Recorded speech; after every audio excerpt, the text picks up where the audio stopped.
Welcome to the On the Edge podcast with your host, Scott Groves. I also forgot to tell you I perform in a lot of redneck clubs. Really? Yeah, like that's a lot of what I do. Shut the fuck up. I swear to God, it's been my thing. So people that want to be offended or have a certain perception of the world, they would assume, oh, you walk into some redneck bar with a bunch of Trump MAGA hats, you know, you're going to get killed or assaulted in the parking lot, or they're going to boo you off stage, and you don't experience that at all. No, they love me. They're very nice to me. Afterwards, they want to talk to me. They'll ask me questions. That's why I tell other LGBT people all the time, like, every once in a while, just extend yourself and make a friend.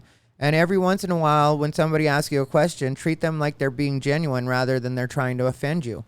Because people will ask me offensive questions about being gay, but it's like, I don't take it that way. I take it like, oh, okay, well, if you're seriously going to ask me that question, then I'll give you a serious answer. Right. And sometimes because I'm so blunt about the way that I say things, I'm not at all trying to shock them, but I will.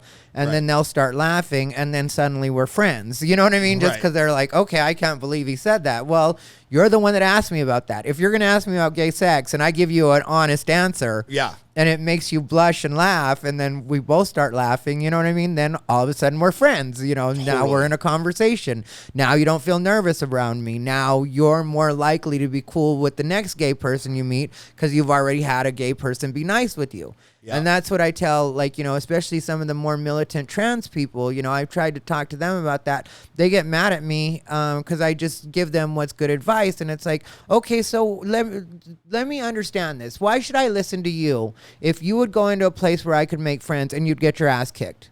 Like, how does it make sense that I'd be looking to you to be my life coach? Right. You know, it makes no sense. It's like I'm supposed to what? Like, not be nice to people that maybe don't know how to be nice to me at first? Because in a lot of cases, that's what they're doing. They're trying to be nice to me. They're trying to start a conversation. Right. And so if they accidentally use the word fag, and I can tell that they're not meaning it in a hateful way, and they're not trying to, like, you know, goad me into anything. They just accidentally used it because that's the word they use with their friends usually. If I just completely sidestep that and treat them like, you know, they used another word like gay or whatever politically correct term, I'm fine with fag. Yeah. You know, but if I just completely don't acknowledge that and just talk to them like a human being, and then it's like, you know, we have a good conversation, then, you know, why would I have wasted time getting angry? Or how would that be beneficial, not only to myself, but just in general, if you're about LGBT acceptance and whatever the fuck else you claim you're about? Yeah. You know, it's weird because I was in the Army from 97 to 2000 in like the most redneck alpha male unit in Fort Riley, which was kind of like a low speed unit. This is not like special forces or Navy SEALs or anything like that, but it was like pretty redneck Kansas, Fort Riley, middle of the country. And in no way thinking that we were being offensive to the homosexual population. Yeah. When I needed like a 3/8 wrench and somebody bought me a 1/4 wrench, I was like, that's gay. Like, it just doesn't fit. You know, the hole doesn't go in the screw doesn't go in the right hole. And it was, I understand the connotation came from being negative towards gays. But it wasn't, I swear it wasn't said that way. Like, we wouldn't have gone to a bar that night, ran into a gay couple and be like, these motherfuckers, they don't deserve to be in here. And so when I got out of the Army, it came out of my mouth a few times when I was working at a bank where I'm like, that's gay. You know, the ATM machine wouldn't fit in the right hole. And then somebody would be like, you can't say that. And I was like, okay, I know I shouldn't say that, but I promise you I'm not saying it in like anger or disrespect. And it's something that should exit the nomenclature, and I get that. But to your point, it took somebody who was gay being like, hey, man, just so you know, I don't care, but some people are going to take that really offensively. And so, like, just maybe curtail that a little bit. I'm like, all right, fuck, I got to watch my mouth. Like, this is just bad. Just like when I got out of the Army, I used to say fuck every other word. And it's still a habit that I'm breaking. I remember one time I was at my buddy's house, and it was like, fuck, fuck, fuck, fuck, fuck. And his dad pulled me aside, my buddy Bob, and he's like, hey, man, just so you know, my wife's in the room. We don't have to say fuck every other word. And I was like, oh, dude, sorry, just bad. You know, it was offensive to her because she was like a very devout Christian. It was like bad habit that I picked up from the Army. But it wasn't like I was trying to offend her. And I feel like in 2022, damn, if everybody's just trying to be offended by everything. Yeah, well, and I tell people that all the time, like the people that I talk to, and, you know, when I'm in redneck spots, I'll tell people, don't talk like we're talking right now at work. You will get fired. Right. You know, just, I'm fine with you talking to me like this, but Don't go back to work and tell them what I told you, or like, but because I like, yeah. And I get why that's a thing. I do get it at the same time, but you're right when it comes to the, like being offended by everything and people looking to get offended. But I think we're really moving out of that now. I hope so. Yeah, I really feel like we are, because so many people just get it. And Gen Z really is a lot more balanced than millennials were. Really? How so? They're just they actually can take a joke, and it's like Gen Z is, a lot of the people that I know that are Gen Z are actually a perfect balance, because they are very open to things like, accepting people's pronouns, how people identify, LGBT, all that stuff. But then if you make a joke in front of them, they can understand that it's actually a joke and where you're coming from. So It seems like they're a bit more emotionally intelligent. Nice. Where it's kind of like, millennials for me, and I'm not one of those people that really rails on like, millennials are so terrible, whatever. Right. They're whatever, you know what I mean? They're like anybody else. There's good and bad in every community, quote unquote. Exactly. Give me a break. Like to give a monolith of a community, like all veterans are like this, or all homosexuals are like this, or all millennials are like that. It's like, give me a fucking break. I know some loser millennials, and I know some millennials that are way ahead of me, and they've built multi-million-dollar companies. Oh yeah, yeah. It's stupidity to classify a whole group of people. Yeah, but that generation, a lot of what they had pushed on them was like blanket rules. Like, you never say these words. You never, and so I think with Gen Z, they've just like realized that context matters. Yeah, and it's not a big deal. Yeah. Right? It's just that it doesn't have to be the biggest thing in the world. Even if you personally get triggered for a second, sometimes you need to be triggered. Sometimes you should be triggered. Yeah, we should all be offended. Yeah. I want to go to a comedy club and hear a joke about middle-aged fat white guys who are mildly successful and trying to relive their teenage glory days by doing jiu-jitsu at 43. Like, I want to hear that joke. Very specific. Yeah, very specific. I don't know who I could possibly be talking about. That's very specific. Yeah, I don't know who I could be talking. So if you could craft that joke for me, I'll come to your next set. But it's like, our mutual friend Mike Eaton has this joke about military people, right? And he does this whole setup, and he's like, yeah, and you guys were willing to die for your country for a new Camaro. Because every military guy, when they get their sign-on bonus, they go buy a new Camaro, right? Mm. And he tells that joke in a mixed crowd, and you can hear a pin drop.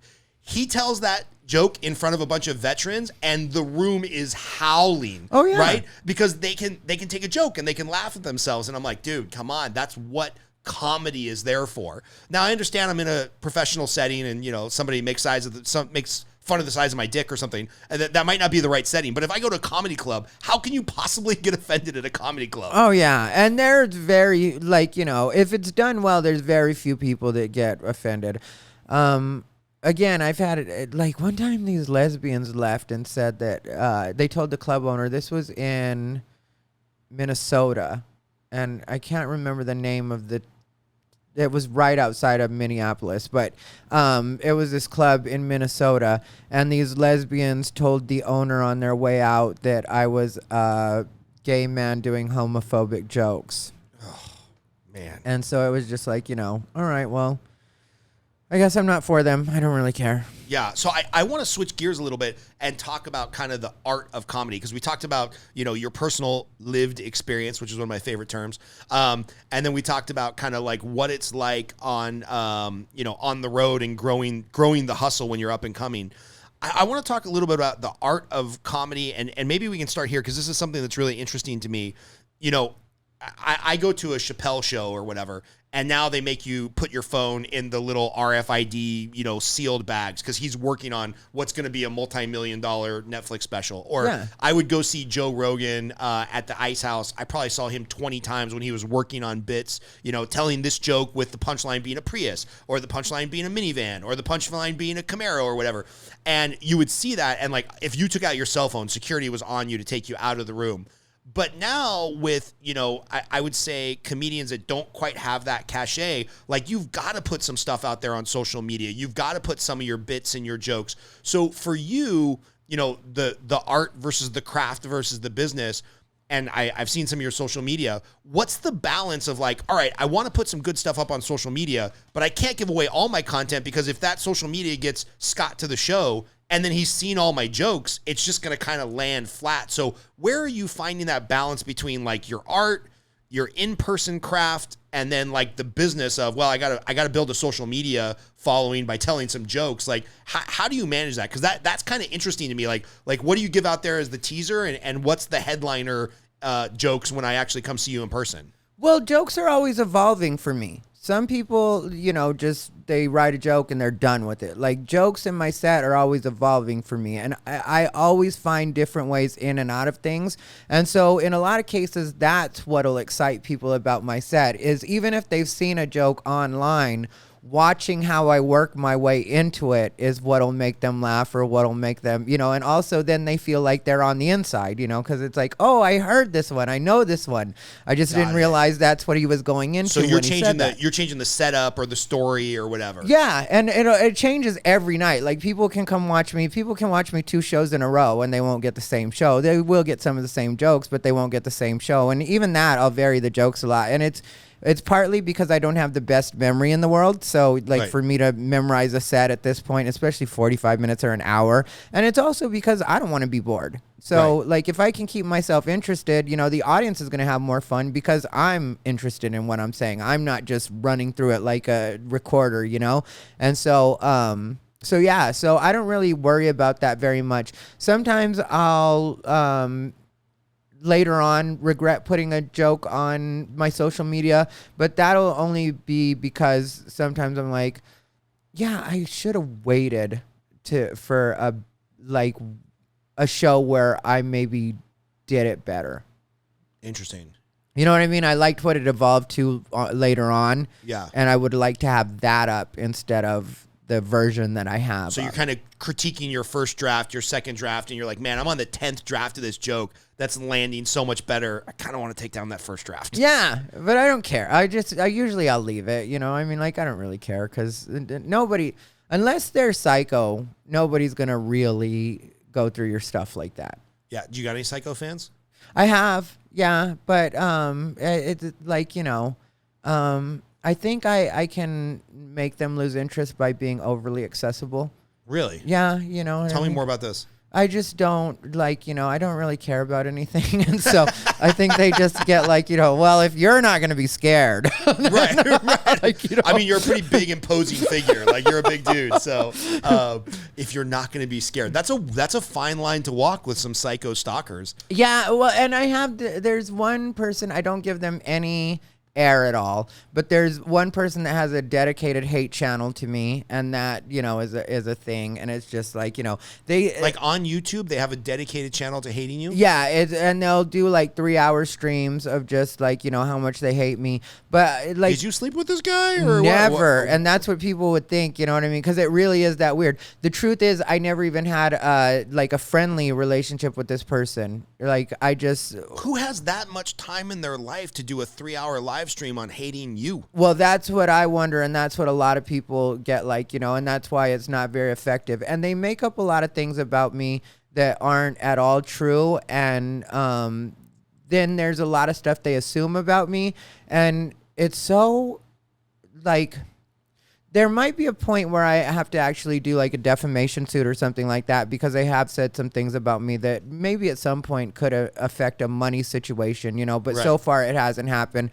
And like the burden of proving that, you know, is actually pretty high. You know, you can't just, like, defamation is one of the hardest things to prove. Yeah, yeah. And so, but when you're a public figure like you, like, someone can really fuck with your money, right? If, if they've really got it out for you, you know, it doesn't take too many club cancellations before you're like, man, this is really a dent in my wallet. Yeah, well, and that's, you know, what they've tried to do in certain instances, but like with a lot of the stuff that I hear them say about me, it's just like, because it's been going on for 2 years now. That dude is committed. Yeah, over 2 years. Is it now. a dude? I'm it was. June was 2 years. Damn. So that dude needs to get laid. Legit. Yeah, it really is. It really is. That one's the only one that's really been like truly weird for me because and I'm not exaggerating at all. You know, one day like you might come across it just because if you ever check out my stuff, his stuff will likely come up in the recommended from YouTube just because of the way the algorithm works. And you'll see it's literally like, 2 and 3 hour streams about me. And I don't watch it, but every once in a while somebody will send me a clip or say, hey, this person is saying this about you. And what's surprising to me is how a person can study you for 2 years and still know absolutely nothing about the way you think. That's so good. Yeah, just like this guy doesn't get me at all. He like makes up these things where it's like, I'm this evil person and nobody that knows me, even people that don't like me or have had like, fallouts with me or whatever like that. Nobody would describe me as like evil. Right. He's bad, but he ain't that bad. Yeah, I'm just particular in a lot of ways. Or, I mean, like I've lived a lot of life. And so I don't put up with a lot of people's bullshit. And a lot more people walk around with a lot more baggage than I do. Right, right. So I'm like a lot of times like I'll notice that. And then that's what'll stop me from hanging out with people. But it's not usually for some like, like something evil or petty. It's usually just like, yeah, you keep talking to me about this relationship that is toxic and I'm tired of hearing about it. So let's just not be friends until you grow out of the phase or until you realize that you might be worth more than you're actually showing right now. And I think from what I've heard, because, the comedic circle is pretty small. You start running into the same people over and over again. I guess you have to be professional, but is there this thing where you've just accepted like, hey, man, we don't all have to be friends? Oh, yeah, for sure. But also with working comics, other working comics, you usually just get along because you're all kind of dealing with the same fight until you reach the Dave Chappelle, Bill Burr level, Joe Rogan, like until you reach that. A lot of times it's like, you're getting fucked over by the same bookers. You're dealing with the same people that don't want to pay that much or you're like, and so usually when you get to see your other comedian friends, because you'll all be on the road at different times, you'll be so happy to see each other that there's nothing to argue about or there's nothing to, like, it's just like, hey, how are you? I haven't seen you in forever. And, you know, like, what's going on with this? I heard you booked this, and it's like, and so many comics that are working are willing to give you like a bunch of contacts when you see them. They'll be like, there's this person you should work with here that's super cool. There's this person. Have you done this festival yet? And, it'll be more stuff like that. And it's not really competitive. Like, I don't know a lot of really competitive comics. Yeah. It's funny because people look at Joe Rogan or Bill Burr or Dave Chappelle or whatever, like, oh, that's awesome. What a living. That guy must have the life, blah, blah, blah, blah. And all I can think about is those dudes must have so few authentic relationships because everybody wants to get something out of you, right? Like if you're a comedian and you're talking to Bill Burr, he has to be thinking in the back of his mind, oh, this motherfucker is trying to get me to hook him up or take him on the road or whatever. Like when there's this hierarchy of, you got dudes performing after 2 years of working on their craft for $10, and then you run into some guy who's making hundreds of thousands or millions. There's got to be a weird usury relationship there where like, can these dudes even have authentic relationships and like chill and drink with a dude without always having their guard up? Like, is that a weird dynamic? They can because they get really good at filtering them. Like Joe Rogan helps a bunch of comedians out. Like a bunch of my friends are cool with Joe Rogan, like Tony Hinchcliffe. There's a comedian by the name of Brian Simpson that just recently did a Netflix thing. Tim Dillon is a friend of mine. Like they're all super close with Joe Rogan. A comic by the name of David Lucas that just recently moved to Austin. And he's like a newer guy, like he's, not too new, probably like 10 years in or something like that. So crazy. Working on his craft for 10 years. And he's like, he's kind of a newbie. Like, it's crazy, man. If I was 10 years into being a loan officer and people were like, yeah, he's funding a loan or two, I'd be like, kill me now. Just put a bullet through my fucking head that I've been working on this for 10 years and people are finally getting to know my name. I mean, it's a crazy craft. Yeah, but the best part about that, too, is that, like, real comics all get that and don't have a problem with it. Like me, even being 19 years in. That's why sometimes sometimes I'll get in arguments with open micers, and I've kind of stopped doing that because some people will just never get it. But like the thing with open micers is I've had conversations with people where people have called me like accused me of being like a gatekeeper or trying to be a gatekeeper and trying to decide who's a comedian and who's not a comedian. And it's like, no, I told you that you weren't a real comedian because you're new and you're complaining about shit that no real comedian would complain about. Right. You know, you're acting like you know everything and you're 3 years in. I'm 19 years in, and I don't think I know everything. I'm learning new shit and sometimes relearning shit that I learned a couple years ago. Like, that's the way stand-up works. Right. And so, like, you know, with David Lucas specifically, like, you know, he's such a great guy, and he's so funny, and he's so cool. And like I said, he's probably about 10 years in now, or maybe a little under. But if he heard me say that he was newer, he'd know exactly the way I meant it, and he wouldn't take it at all as, like, an insult or me. You know what I mean? Just like if somebody that, like Bill Burr or Joe Rogan were to refer to me as being a newer guy, you know, because I'm 19 years and they're like 30. Right. Like, you know, I wouldn't at all get offended. I'd be like, yeah. And they're like, compared to the amount of time they've been doing it and everything they've seen, I am new. Yeah. So, you know, you don't really think about it that way. It's just like, you know, yeah, it's cool. It's funny, you mentioned Tony Hinchcliffe, and I think I heard him tell this story in person, and then I heard it again on a podcast or something.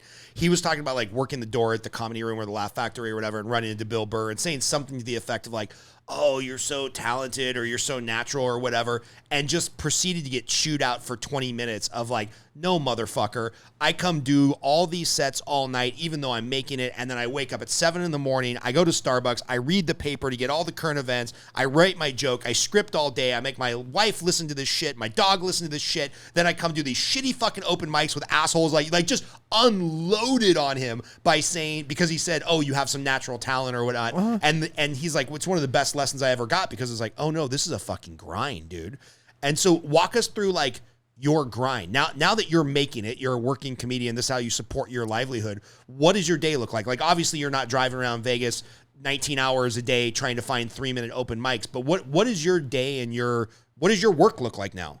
Well, now, because of the way social media works and because I've seen what that can do, that's why I've really been building my YouTube. And like YouTube for me, because I really think that you have to find the social media that's most compatible with you and what you do, and just work that. Middle-aged, chubby white guys, all about Facebook, man. All my revenue comes from Facebook. Is it? Yeah, totally. Really? Yeah.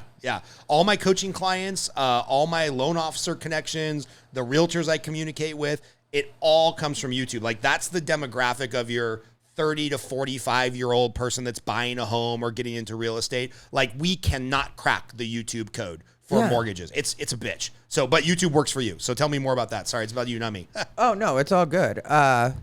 So for me, it really is like, you know, trying to figure out what I want to make content about and what actually resonates with me. Because I'm a person that if I don't feel something, I can't do it. Right. And so, like with me, it really is like, I go to the gym a lot because I think that that's important. You know, like when it comes to a person like me, I think people, well, I've tried it different ways, you know, but I think people like me better when I'm physically fit. Really? Yeah, on stage it just translates better. Yeah, you know? you don't have like the fat funny guy vibe. You have to kind of be the in shape metro gay guy, like to put you in a box. But yeah, I talk about fucking dudes, and you know what I mean. Like that's like, you know, I joke about that, and that's my life. You know, it's not like it's, you know, oh, what am I gonna write about? It's like, what have I been doing? You know, it's just like I'm not doing it just for the sex. You know, and so.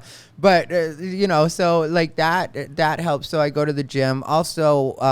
And I make no secret about this. The gym for me stands in for where other people would take meds. Like it really does balance me out, and it really does, you know, like the endorphins, everything like that. I need that.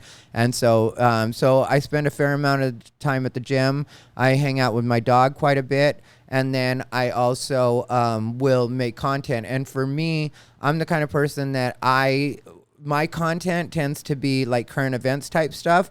So I handle everything myself. So like yesterday, for example, I decided to make a video. Yeah, that was yesterday. And so I have to record the video, obviously. Then I have to edit it. Then in the editing, I put in whatever pictures, whatever extra media that I put in it. And so that'll take like Honestly, on the low end, it'll take 4 hours.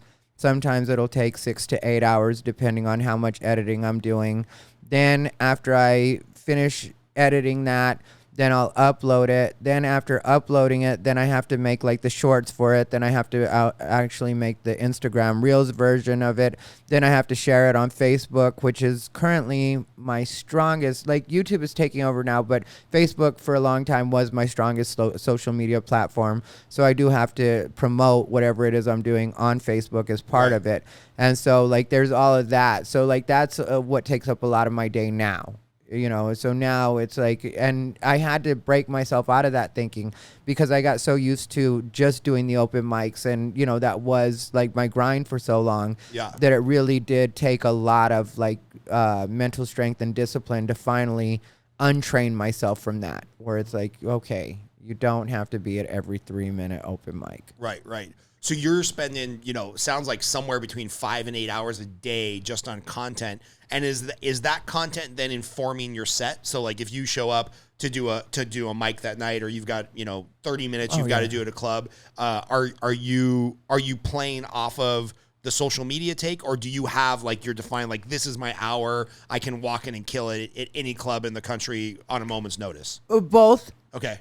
Both, because I mean, like once I got past, because once I broke out of the having to be so scripted and was able to be more natural on stage. And how long was that, by the way? How long was it between I've got to write everything out, I've got to listen to it, I've got to try to effectively memorize a dissertation, to like, oh, I can just be me and have a little bit more of a free flow? I don't want to make anybody lose hope, but it probably took me 5 or 6 years. 5 or 6 years to get totally over the stage fright, be able to get on stage and just breathe and be yourself. Yeah,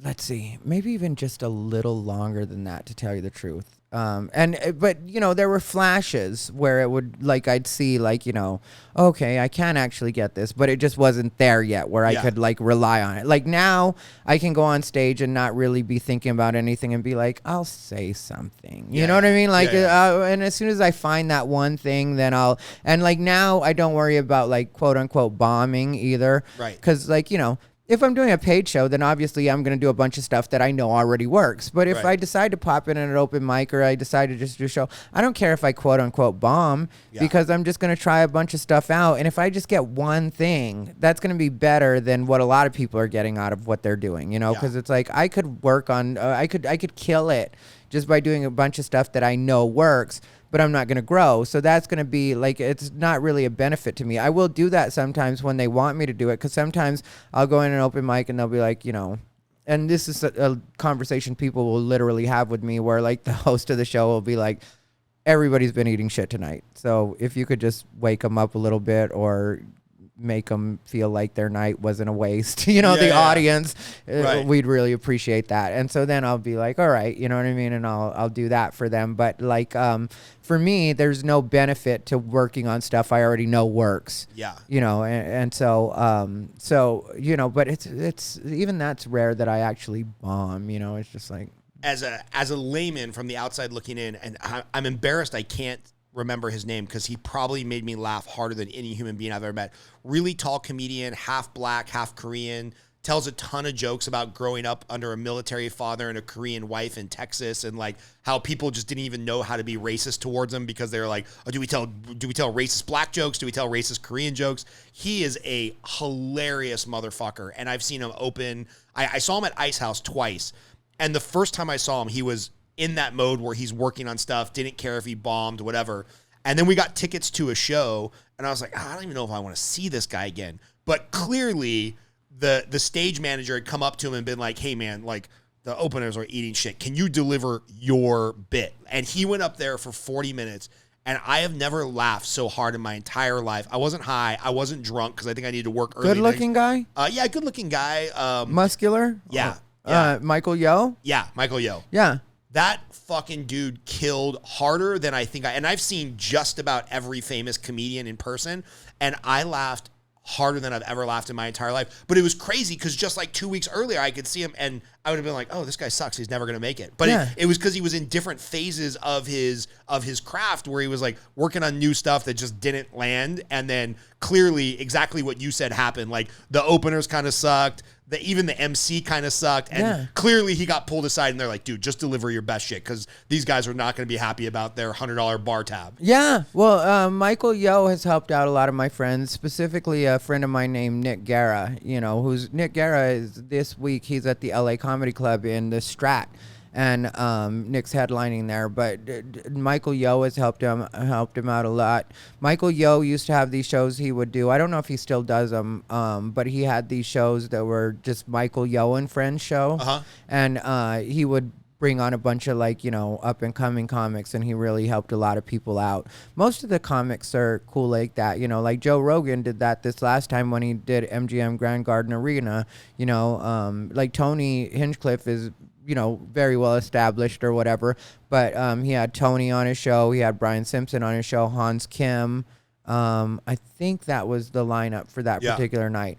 But Joe helps a lot of people out, Bill Burr, even with his Netflix, he's been doing that, where he has his Bill Burr's friends or whatever. Yeah. My friend T-Rex is one of the guys that works with Bill Burr quite a bit. I also have my friend Joe Bartnick, who I've known forever. He used to write for Lisa Lampanelli because a lot of people don't know that, but Lisa Lampanelli was pretty much all writers.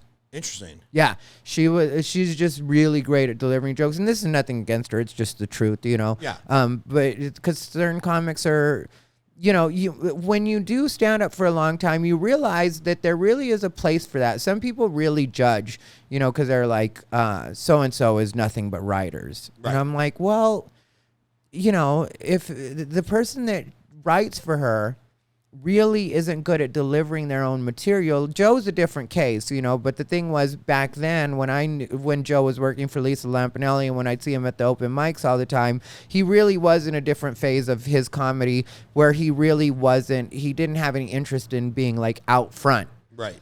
So for him, it was perfect that Lisa would pay him so much to write so much of her material. Yeah. And so, but like Joe is one of the ones that, works with Bill Burr all the time now.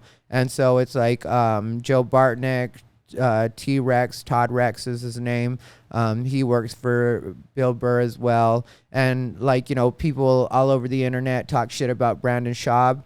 And Brandon Schaub, he's figuring it out, and he had a leg up because he knew Joe Rogan and he got in through doing JRE, and so he had an audience. And what are you supposed to do? Say no? Yeah, of course. I'd rather just do open mics. Dude was already a famous UFC fighter and almost played in the NFL, so it's kind of unfair because he's not a nobody who's got to go through open mic. It's like you might show up because you're like, wait a minute, UFC fighter who spins some game in comedy.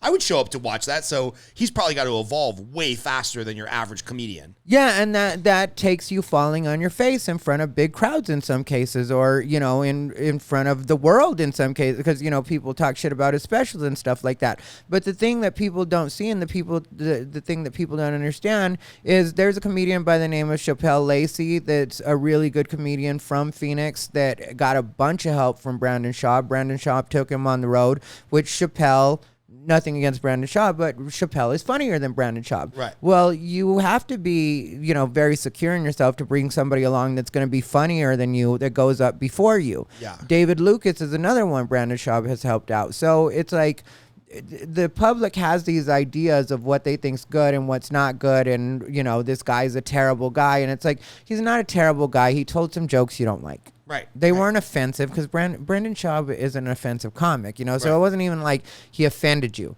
It was just like you just don't find him funny. And Right. so now you're telling people or on the internet saying that, he's the worst guy in the world or whatever, not realizing how many comics that are newer that he's really helping out and giving a platform to, and in a lot of cases leaving in a lot better place than they would have been if they had just been toiling away in open mics forever. Yeah. And when you say helping out, is that what you mean? Like, hey, I'm going to take you on the road with me and you're going to get 10 minutes every night in front of a bigger crowd than you could ever attract yourself? Or is it like, hey, I'm going to help you out by sitting at Starbucks and we're going to fucking spitball a bunch of jokes? Like when you say these comedians are helping other people out. What do you mean by that? Well, sometimes, it's just financially, because if they take you on the road and they're making a lot of money, because like we talked a little bit about like, comedy and money and that kind of stuff. Like what comics make hasn't really changed a lot when it comes to feature and opener. In a lot of cases, the host of the show, even at a major club, will make $50 a show. The host. Yes. The person getting up and warming up the crowd in between the comedians. Yeah. $50. Well, if it's all right, if it's a really nice club, no, because I can tell you exactly what it is. If they're being really cool, it's $100. Got it. So it's between $50 and $100. Which, by the way, my 20-year-old son, his girlfriend gets $19 an hour to roll burritos at Chipotle. Yeah. So for a night's worth of work, 8 hour, she's making $96, $100, $80, maybe $120 with overtime, rolling burritos, which doesn't seem nearly as stressful as getting up on stage and laying your soul in front of a bunch of drunk people. Yeah. And so you've got to take everybody through the show. You're making $100. The feature, who's the second comedian to go up, will typically make $200 or $100, depending on the club. It's either $100 or $200. And so when you think about that, and then you figure, like, if they have to fly across the country, and you're doing what? Because a lot of headliners don't like doing they don't like doing Thursday shows, and they don't like doing Sunday shows.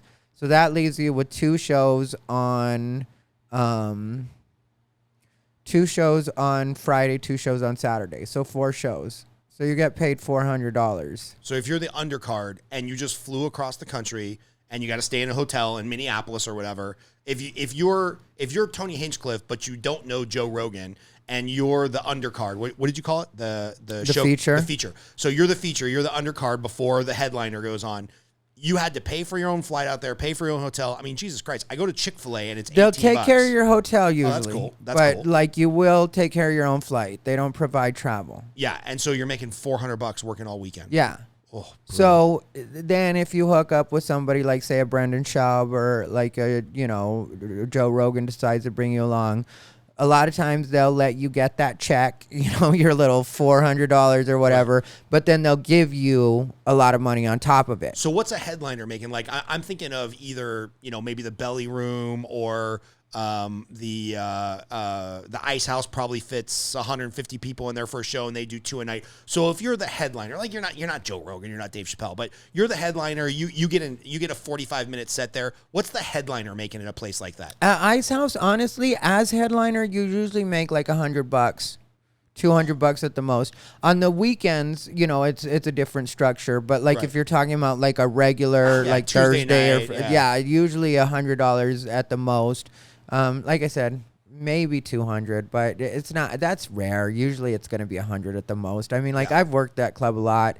I have a really good relationship with all the clubs. That's what most people that have been doing this for a long time or known me for a long time. There's some people that think I'm ungrateful and kind of snotty, but like for the most part, the people that actually get me know that I'm just very realistic and I have a very realistic idea of what money is. I'm just. And part of that's like I don't want to say your persona. Like, I don't think you're putting a shtick out there, but if you weren't critiquing that, just knowing you for a couple hours now, if you weren't critiquing that, I wouldn't feel like you're being the most authentic version of you. So that's just part of your shtick, right? That's part of who you are. Yeah, it's definitely just me. I mean, like, I talk this way about birthday presents. I talk this way about, I mean, like, I've always been underwhelmed. You're like, that fucking cousin only dropped $20 on the wedding gift, and her plate was $75. Yeah, I've always been underwhelmed by everything around me. My parents are very used to it. Like, everybody that knows me knows that this is what it is. And so, but so I don't mean to sound like that all the time, but it's just my tone and the way I am. But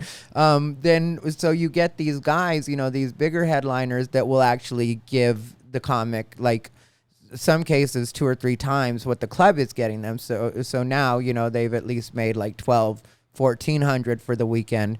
And so then you take away their travel, which is usually $300 or $400. So at least they made $1,000 instead of, $400. So if they're working every weekend and they're, getting some YouTube views and they're selling some T-shirts, like, if you're getting to that point where you're a showcase but not a headliner, like, you know, you can make 50, 60 grand doing this. Like, I mean, it's a grind. You're working hard. You're on the road a lot. Maybe get some free beer.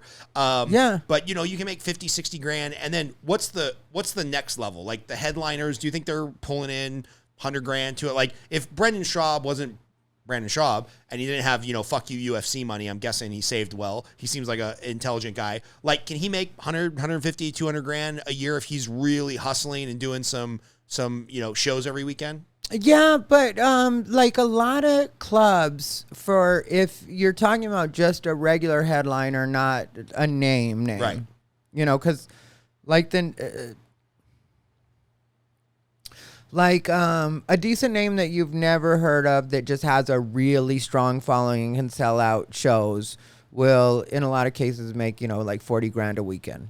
So that's not 40 grand a weekend. Yeah. Oh, that's real fucking money. Yeah, but like if it's somebody that, like, you know, maybe doesn't sell out shows, they're just going like on a minimum or whatever. Where the fuck is that 40 grand coming from? Because I drink a lot of Coors Lights when I go to a comedy show, but not enough to support a $40,000 a weekend, you know, comedian. Because if they're selling out the actual, you know, because, you know, like, so they're getting some of the door, they're getting a fee to show up because the club knows they're going to make money off the booze and stuff. Yeah, if you're selling out the actual, because you got to remember, like, you know, now the clubs have gotten a bit bigger, but like, you know, even if you're dealing with a club that, you know, is 300 people, you know, and then you're doing Thursday through Sunday, so you're doing 6 shows. Yeah. You know, and there's 8 shows, right? 2 a night? Well, a lot of times, no, because Thursday is usually one show, Sunday is usually one show. Got it. And then Friday and Saturday will be 2 shows a night. So you're doing like 6 shows at that point. And so, but, you know, like if you're just like not a name, they're not sure how it's going to go, you're not sure how it's going to go, it's probably not going to sell out, it's just going to be okay. Then in a lot of cases, that will be like anywhere between 12 and 1,800. Yeah, you know, solid. You'll make 12 to 1,800 for the weekend. That's crazy, man. What a crazy ecosystem. So I just love learning about people's crafts and art. So you're editing the stuff, you're putting the social media up, but where are you? I'll use design for lack of a better term. Where are you designing the content? Like, are you watching other reels? Are you keeping in touch with current events? Are you observing people at the gym? Like, what's your craft? And I know you got a heart out here in a few minutes. But what's your craft for writing comedy? And maybe we'll end on that. When it comes to writing for my set, it's my actual life. So, you know, as I get older and I get a little more away from, you know, like the casual sex, young part of gay, you know what I mean? Like doing that kind of stuff, then like things evolve. And so like, you know, but it really is just my life, you know, and situations. And so like a lot of times I will discuss like LGBT specific type things just because, you know, that's such a big part of my life as far as being part of it, but not getting it. You know what I mean? Like, I get it. I can wrap my head around all of it. It's not like it's, you know, beyond me, but it's just kind of, for me, it's a lot of it seems pointless. So I make fun of it, you know, so a lot of times it's stuff that I make fun of for that. As far as YouTube content goes, that's usually like current events type stuff. You know, like I discussed the Brittany Griner thing. I discussed Dave Chappelle. Comedy specific stuff I'm usually better for, you know, because I can tell people the way things actually work, you know, where it's kind of like, okay, well, the behind the scenes on this is usually little insider baseball. Yeah, and people like that because, you know, like so many people have so many ideas. Like right now there's this thing online where this YouTuber has started doing comedy. And I guess he's been doing it for a little while, but now he's started this show in LA and stuff. And a lot of people are hating on it and stuff like that. And so I weighed in on it, and a lot of people are liking that because, like, there were a lot of assumptions people were making online where they were like, well, if a person's headlining, then shouldn't this happen and shouldn't this happen? And I was just like, no, that's not really the way that headlining works all the time, or that's not the way that particular situation should work out. You know, like, you're thinking that it should work that way, and to you that seems logical, but a lot of people online will say things that they think are logical and state them as fact. Yeah. Not realizing that if you actually knew that world, it's nothing like you're thinking it is, you know, like, the YouTuber has, he started a roast battle type situation, which, you know, like I was pretty involved with roast battle in LA. Like I wasn't part of the show. Like, I mean, like I judged a few times for them, and I would go every week, and I'm really good friends with Brian Moses and what they called the Wave, which was like, you know, the comic relief during the show that would, like, if somebody told a really great joke, they do you remember the show Press Your Luck from back in the day? Yeah. They were sort of like human versions of the Whammies. Yeah. You know? Yeah, and so they'd come out and fucking spit water in each other, like weird shit. But it was great. You know, they'd do flips. They really planned it and they worked on it. You know, they'd plan these stunts and stuff. But yeah, so I was very familiar with roast battle. So when this guy started a roast battle, it was like, you know, there were things people were saying where they'd be like, you know, well, shouldn't a headliner do this kind of thing? And I was like, wait a second, that's not a headliner. What's happening here is that would be the main event of the show. And so that person is a part of the main event, but that person's not the headliner. So if you're thinking that they get a green room to themselves and it's that kind of situation, it's not that kind of situation. That's not the way it works, you know. But it also pissed people off somewhat, though, because they can't really argue with me because, like, I do know how that works. You know, it's not like you're kind of like the guy on YouTube that tells people how the magic tricks work. Yeah. Where it's like, I'm fascinated, but also maybe I'm kind of mad at the guy for giving me the insider baseball. Yeah. That's pretty cool, man. All right, 2 questions to close it up because I know you got to get out of here for a show. Favorite movie and why? Kill Bill. Shut the fuck up, really. Kill Bill is my favorite movie. So you love violence. Yeah, and especially when it's pretty. That's awesome. Yeah. All right, cool. And then what are you most looking forward to? And this could either be, you know, places that are finally coming out of the pandemic that you can go perform or somebody you'd love to be working on stage with. Like, what are you looking forward to in this, like, next chapter of your career where you're not the young guy, you're not the Netflix special guy yet, but, like, what are you looking forward to? This is gonna sound simple and basic, but I'm looking forward to going to China again. Really? Yeah, when that opens up, which obviously there's who the fuck knows when. Yeah, that's but I had been there 3 times. I'd go once a year, and they would because I performed there, and so they would take me to more cities each time, and like. The first time you hate it because they seem very rude or, you know what I mean? And then the second time I felt more like, okay, well, I get this. They don't have the same idea of what's rude and the same, you know, customs that we do. So it made more sense. And then the third time I really enjoyed it because I felt like, oh, I completely get this. And it's like you can almost make their, like what's normal for them, you can make a game, you know, like, because when it comes to the subway there, the way they all scramble to like get the seats, you know, and it'll be like they don't care about if you're an old lady or an old man, whatever you are. Fuck down, right? You just fucking get in there, you know. And I've got a kind of an aggressive personality that works with that, you know. So like the first couple of times that I went, I felt like this is rude, but by the third time, I was like, I would tell the people that would help me, you know, the people that booked me and would take me everywhere. I tell them like, watch, I'm gonna get one of these seats. So you're a Mexican Chinaman at heart, huh? Yeah, for sure, yeah. That's awesome, man. But yeah, so that's as basic as that sounds. Like I do want to go back there again and maybe I don't know, do something big there. I like it there. They wanted me to live there, but that's not possible. I have a dog. Yeah. They don't allow dogs in China, clearly. They quarantine them for like 3 weeks, and supposedly they don't always come out in the best of health, and you know they're traumatized because they've been away from you for 3 weeks in a little cage. Fuck. They're not going to be nice with them or treat them particularly well. So that's awesome, man. Well, Chris and I, are going to come out to your show. Shout out to Chris, who's always here doing audio visual. And next time you're in trouble, dude, we got to have you back on. Yes. Cool, man. Thanks for being on. Sure. Thank you.